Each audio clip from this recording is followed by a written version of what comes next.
Nah, kemudian ya kita lihat kembali di sini, andaikan data itu terus bertambah. Yang namanya data itu kan tidak stagnan ya, jadi dia akan terus bertambah. Nah, tadi awalnya 100 record. Nah, lama-lama bertambah. Datanya sekarang sudah menjadi 1000 record. Nah, datanya menjadi 1000 record.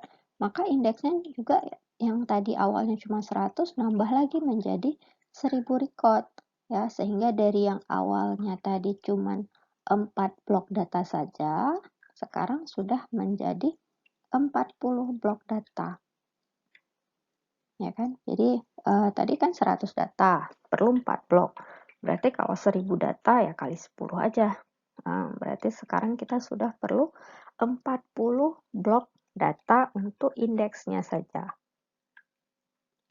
Nah, jadi kalau misalnya kita perlu mencari data, kalau dengan cara yang sebelumnya, berarti kita cari di indeksnya dulu, ada sebanyak 40 blok, tambah 1 blok data. Udah jadi 41 yang harus dipindahkan.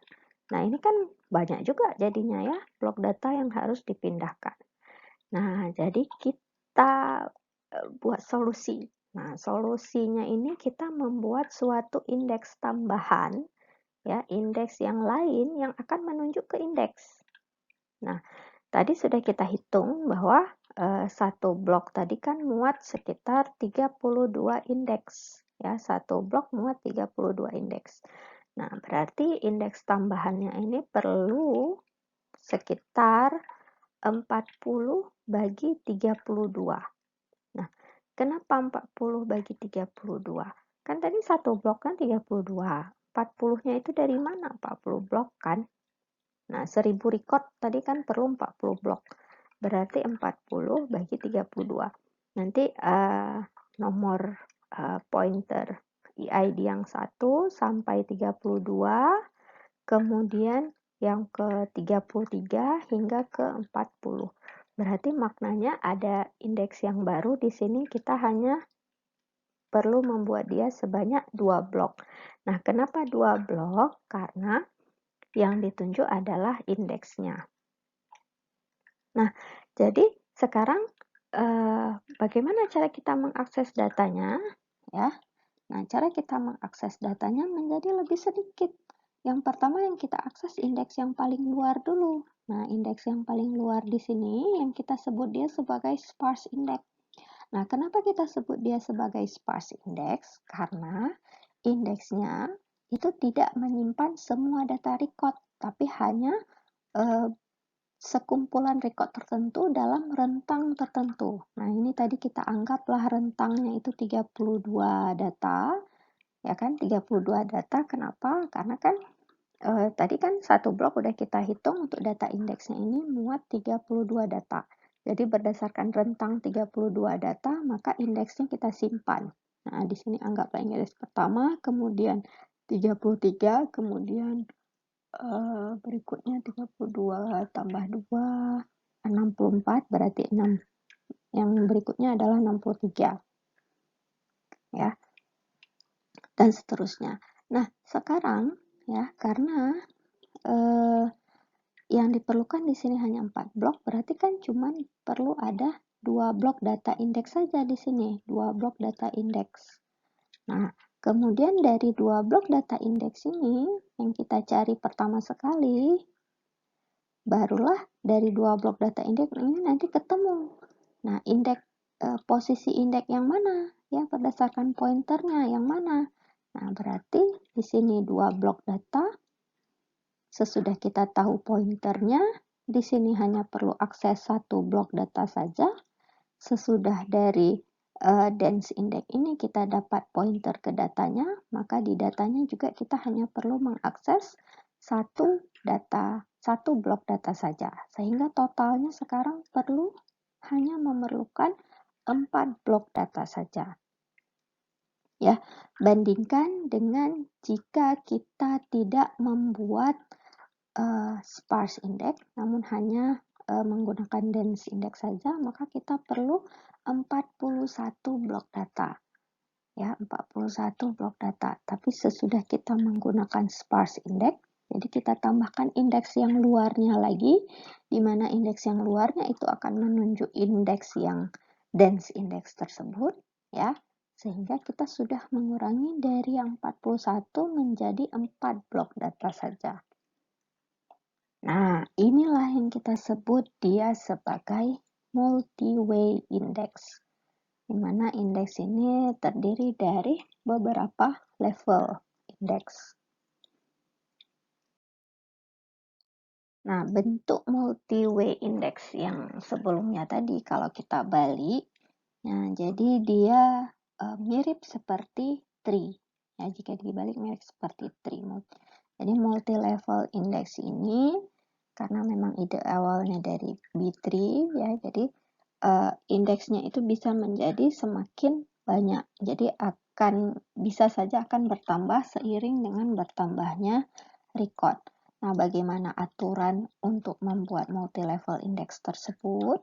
Ya, jadi caranya dengan menggunakan B-tree.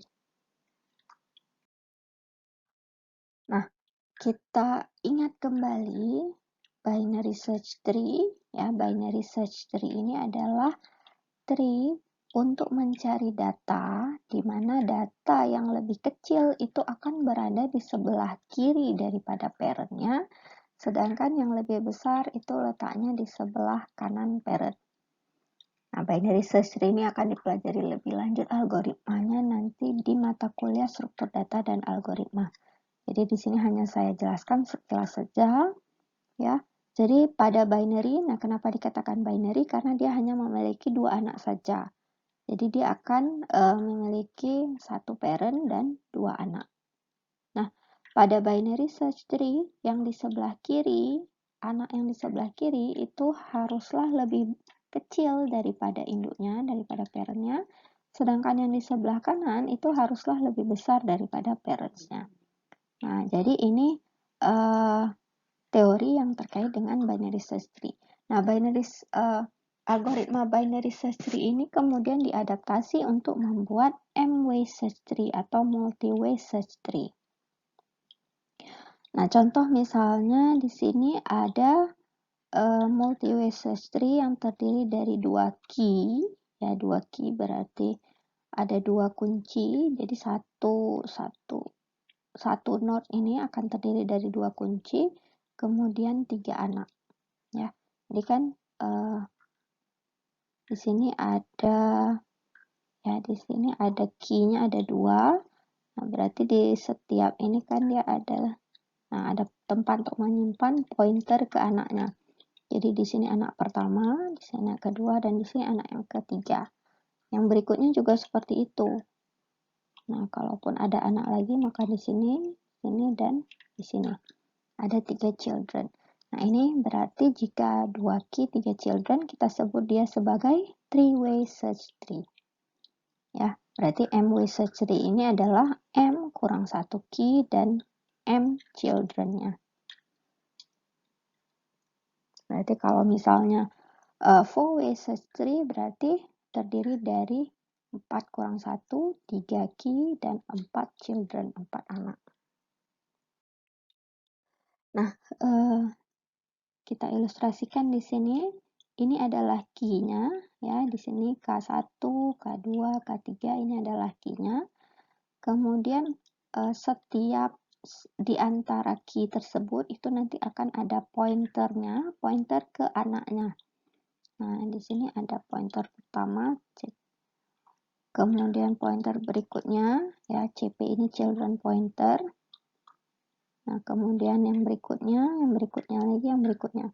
Jadi kalau misalnya di sini key-nya ada 3, maka akan ada 4 anak, atau akan ada 4 tempat pointer yang menyimpan pointer ke ada 4 orang anaknya. Nah, sebetulnya selain daripada pointer tersebut, ya, pointer ke anak, itu ada satu lagi data yang disimpan yang disebut sebagai record pointer. Jadi untuk data key-nya itu sendiri kan tetap saja dia harus menyimpan pointer ke datanya itu. Nah, jadi record pointernya pasti ada. Jadi untuk setiap key itu pasti akan ada record pointernya.